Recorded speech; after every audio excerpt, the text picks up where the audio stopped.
Hello! Today I'm taking a look at a Grenache from Australia, from the McLaren Vale, and this is Thistledown's the Thorny Devil. It's an Old Vines Grenache from the 2023 vintage. Now, Thistledown, a relatively recently formed company, was founded in 2010 by two masters of wine, Giles Cook and Fergal Teenan.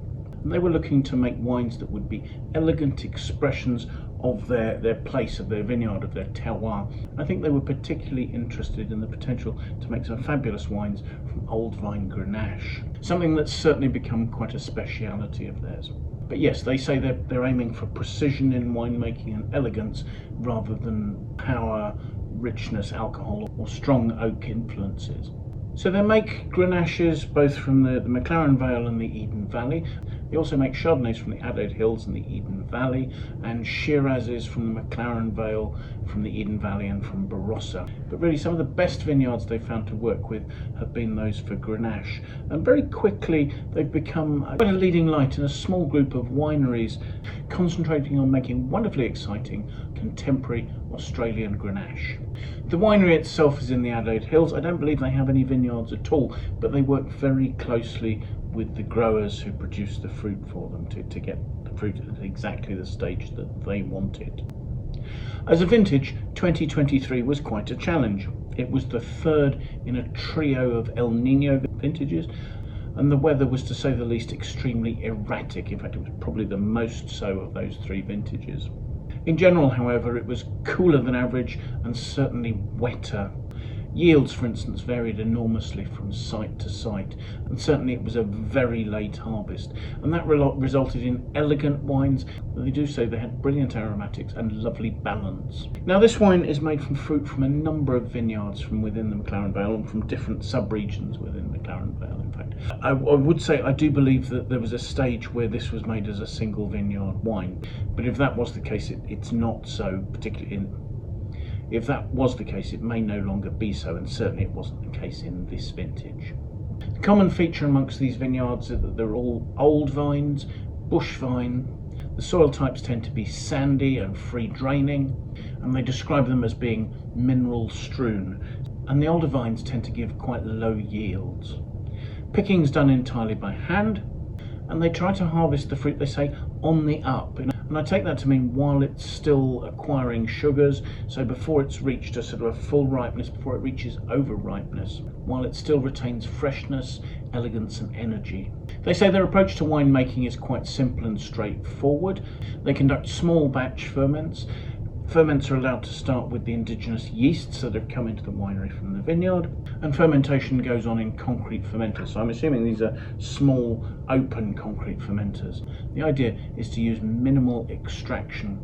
In fact, they refer to it as being infusion rather than extraction, so just very gently trying to take tannins out. So in fact, their priorities will be colour and perfume. After a gentle pressing, the wine is put to age into large, seasoned French oak casks of 300 and 500 litres in size, and there it ages for 8 months prior to bottling. The wine is labelled as suitable both for vegetarians and vegans, so there will be no fining with either animal products or dairy. So let's have a look at the wine, shall we? The first thing you see about this is that although the colour is quite a sort of a dark ruby with a touch of purple note to it, it's actually quite easy to see through. There's sort of a mid-intensity there. And that's quite a good pointer in blind tastings for thin-skinned grape varieties like Grenache, like Pinot Noir, Nebbiolo, Zinfandel. Don't tend to have the depth of colour of something like Cabernet Sauvignon. Swirling it, this is a wine with 14% alcohol, and although that's relatively high, actually for a Grenache, 14.5%, maybe 15% would really be on the high side for the variety, so 14% is not too high. The wine isn't really working particularly hard to throw any tears on the glass. They're just starting to form. It doesn't seem like a thick, heavy, dense wine. So let's see what we make of the aromas, shall we?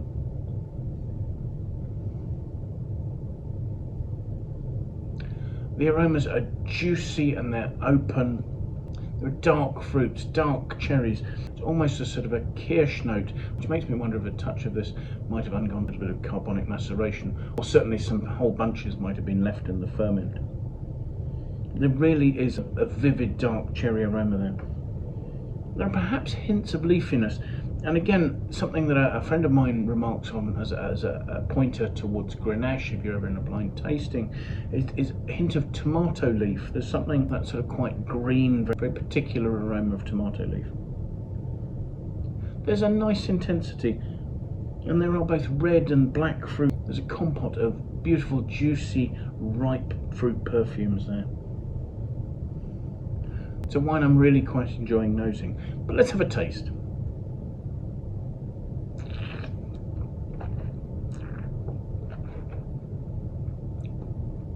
On the palate, the wine is a mid-weight, it's smooth, it's supple. The fruit fades a bit and leaves a little bit of drying tannin. There's also enough freshness to give me a mouth-watering note. The slight drying notes on the roof of my mouth are giving an almost sort of peppery spice of pepper, maybe the slightest note of cinnamon there.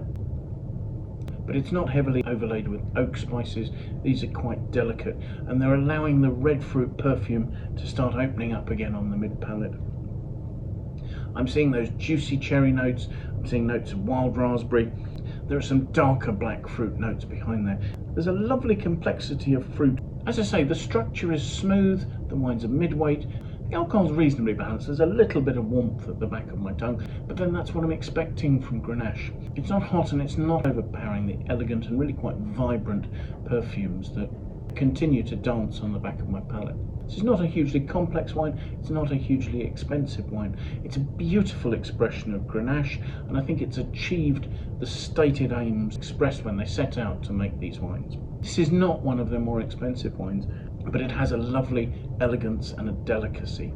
I'll leave a link in the notes below to the Wine Searcher webpage for this vintage of this wine, so you can see if it's available near you and at what price it is.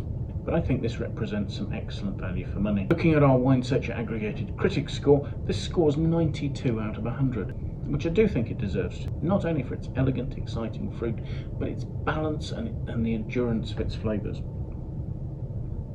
I don't think this is a wine that's aimed for long aging. I think it's a wine to be drunk young and fresh. There would be no problem in keeping it for 4 or 5 years. And in fact, the peppery notes does show that it has a little bit of structure that would help it to age. But it doesn't need to, because its freshness is its key attribute. This is a lovely wine, and again, I think a really nice example of a Grenache. And if you were doing WSET exams, it would be a great wine to look at as a nice example of a Grenache. So thank you so much for watching. I do hope you've enjoyed the tasting. If you have, do please press the like button. We'd really appreciate that. If you would like to watch more of these tastings, do please sign up and follow us on YouTube. It would be fantastic to have your support, and that way you can set yourself an alert and you can be notified every time we post a new tasting. If you have friends you think would like to watch the video, it would be great if you passed it on to them. We'd really appreciate your endorsement in that way. And if you have any comments, please do pop those in the comments box below. We really would like to know what you think about the tastings we're doing, the wines we're looking at, or anything else that relates to that. Most importantly, however, I do hope you'll manage to make some time and come and join us for another tasting in the very near future. Until then, bye for now.